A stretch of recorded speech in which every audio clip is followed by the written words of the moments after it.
Do you believe that? Well, you know, I mean, it's interesting that you bring that up because it's actually come out that George W. did bring in Cheney and Rumsfeld because of that split, and that's then later when Baker and them were sent back in to kind of shut down what they were doing.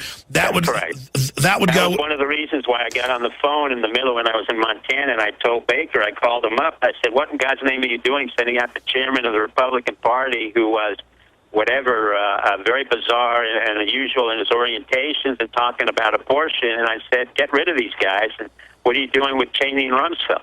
I mean, these guys were persona non grata for 20 years in our administration." So basically, you have to understand within the American public has to understand that even under Bush Jr., we had basically a quiet civil war that was going on between his father's people who are non-ideological and those who try to implement ideology and their own narcissism. What we have now is a very narcissistic, incompetent president with a very dysfunctional White House and a dysfunctional intelligence community. Well, that was my next question, Dr. Pieczenik, from your perspective, was why did you, in 2002, come on my show to talk about this bin Laden being in the deep freeze and to question 9/11? We're going to come back, talk about that, and then we're going to go to your phone calls with Dr. Steve Pieczenik. What incredible info. But he told you this bin Laden thing's a fraud. You know what I can't believe? Just the providence of this radio show, because I'm just an average guy who started reading history books when I was 12 and thought they were interesting and entertaining. And reading history, I learned so much about how the world works today. And then I talked to the general public, who many of them are informed and have street smarts. But if they would really start researching, they would find out how much they're being lied to and that the culture is getting more and more entitled in Washington. The corporations that have grown up around it, the crony system, are so out of control. Your phone calls for Dr. Steve Pieczenik are coming up in the next segment, and hopefully we can get him back up in the very near future. And I keep asking him this question, and he's answered it in many ways, but just boiling it down in a language that the mainstream media can understand and government can understand.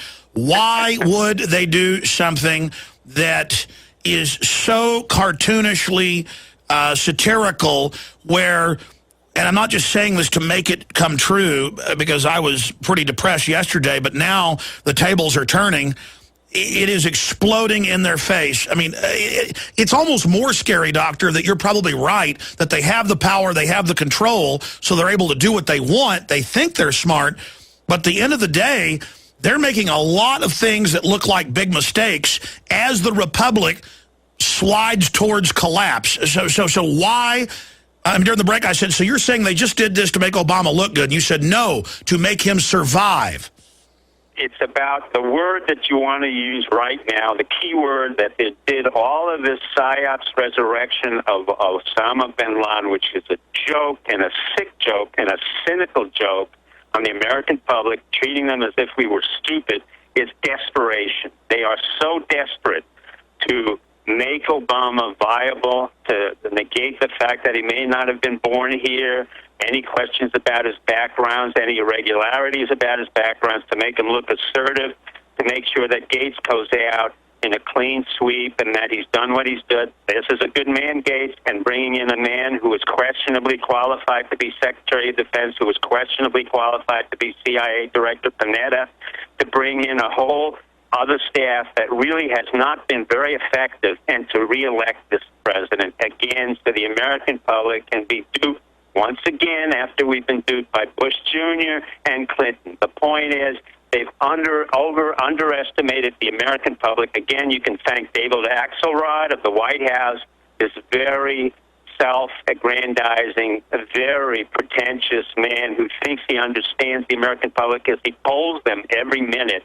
And basically what we have here is a desperate situation on behalf of an incompetent president who's not told the truth, who hopes to be reelected because he has nothing to offer but words which are totally meaningless and will hopefully get forth. On the other hand, let me warn you that the Republicans and other parties have no candidates that are capable of filling the role that America needs today, which is a pragmatic, non-narcissistic, non-egoistic, practical man or woman who has served our country on behalf of our country, hopefully in the military, hopefully in business, and hopefully has had a clean history and can understand where we're going strategically and tactically. That has not happened in the past 24 years. That's basically where we are today, in desperation with capital cronyism, corruption, and non-transparency. What we need now is Tahrir Square in Washington, D.C., and all over the country, where people will go... We're going to talk about that when we come back and then take calls, but in the minute or two we have left in this short segment, why did you go public in 2002 with something at the time, that sounded a little bit wild to some people, but I knew it had a historical basis, and say... Everybody who has accused me of making wild statements regretted it 10 years later. Aldo Moro did, Pol Pot did, Noriega, all regretted the fact when I said to them, you're leaving and you're not staying, they were gone. The reason I came forth and I said, I warned Bush Jr. and Cheney and Rumsfeld, you will pay for the crimes you've committed against the American public, and part of that is this nonsense of Osama bin Laden being the leader of some nonsensical group that we created under the Carter administration, was fostered through tens of years, and going into Pakistan through the nonsensical war that didn't exist, to allow men and women to die. Are you bottom line saying they ran the attacks or they hired some criminal group to do it? No. They ran the attacks. The 9/11 is a total manufacture of one organization, the White House under Bush Jr. Bush Jr., Cheney, Rumsfeld. Unbelievable. Stay there, sir. Stay there. Khalilzad, Elliot Abrams, who's now at the CFR. Stay there. Repeat that. I'm happy to confront them. Stay there. Let's come back and repeat that because the music was playing. This is absolutely devastating. Dr. Steve Pieczenik's got major credibility, and he is going all the way today, putting it on the table. This is off the charts. We'll be right back. Stay with us. Well, the email, the tweets, the phone calls are pouring in. Listeners are just completely amazed by the interview. I really appreciate Dr. Steve Pieczenik spending so much time with us. I'll obviously have to get him back in the near future. And I want to go to some of your phone calls, but I was going back to 2002 when he went public. Then he was saying, I have questions about 9/11. There are issues with this. We created these groups. Now, as we went to break, he was laying it all out and naming names. Dr. Pieczenik, again, who served as Deputy Assistant Secretary of State and/or Senior Policy Planner under Secretaries Henry Kissinger, Cyrus Vance, George Shultz, and James Baker. That's three of the most famous kingmakers of the last 100 years right there. Dr. Pieczenik continues to consult to the Department of Defense, ran black ops, major operations, overthrows of governments, you name it, StevePieczenik.com. He is, of course, on record. Tom Clancy helped Tom Clancy write his 26 best-selling New York Times bestsellers with his advice. Several of the characters, like Jack Ryan, are based on him, as well as Richard Clark. And Dr. Pieczenik, uninterrupted by the break, take your time. What was the event of 9/11, and B, why was it carried out? The event of 9/11 was carried out for one purpose. It was carried out to mobilize the American public to go to a war that they didn't need to go to, that they knew nothing about, where we had prepositioned soldiers in Afghanistan and Iraq 6 to 9 months beforehand. And what it was done, it was based on Paul Wolfowitz's Richard Cheney, Dick Cheney, Bush Jr., Steve Hadley, Elliot Abrams in the White House, Salme Khalilzad, Dennis Ross, who's now our Stella envoy, who's never been held accountable. You have Condoleezza Rice. You have all the people who were in the military.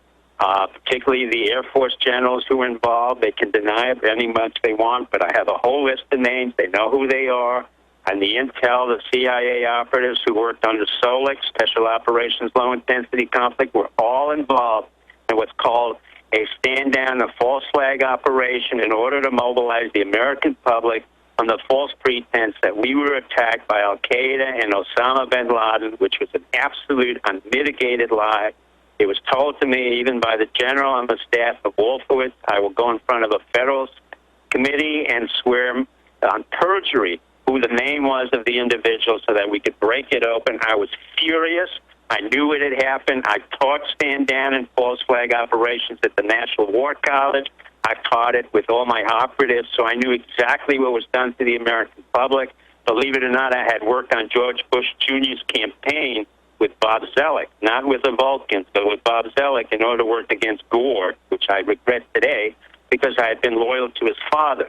And that issue of Osama bin Laden, who had already been dead, really brought up the issue of the great lie and the great war that was created for us to make sure that we had some type of commitment to a war that was not necessary, where blood and guts were shed for unnecessary reasons for men and women. Dr. Pieczenik, I've got to stop because this is so dangerous.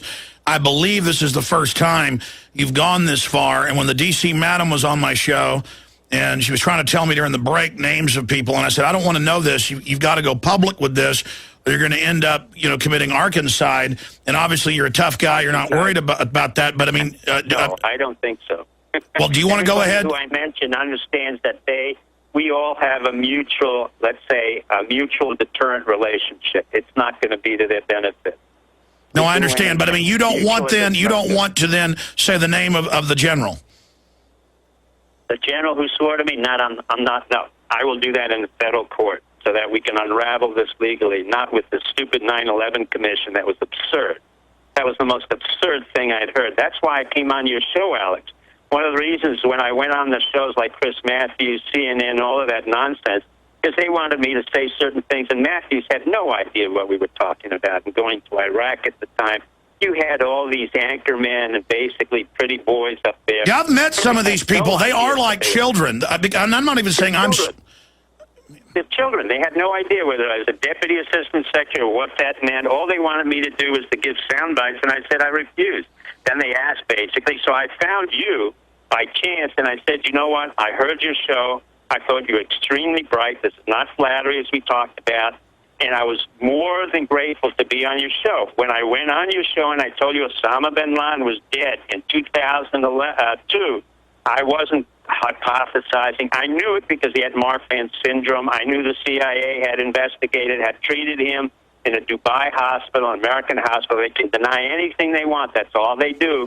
They run around creating problems. By the way, after you said that, Dan Rather did a report on it and interviewed the people at the hospital who saw it.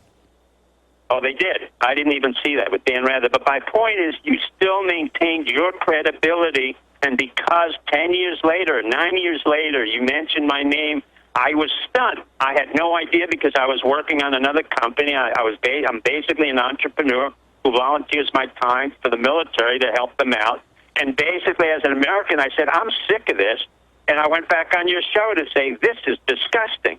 This Osama bin Laden issue, again, keystones the issue about an incompetent, dysfunctional administration that is lying once again to the American public. We can't continue this. This is why I went on your show. I don't care whether Obama's desperate or he's incompetent or he's narcissistic. I care that he does not get reelected. I care that the Republicans don't get reelected. I care that the American people stand up once again and say we've had enough of this bullshit with all these politicians on the Republican and Democratic side, the capital cronyism, the entire incompetency, the transnational corporations. And believe me, I don't come from the left or the right. You don't serve Nixon, Reagan, and Bush and come out with these comments. I'm not losing friends, and I'm not making friends. I don't really care about those things.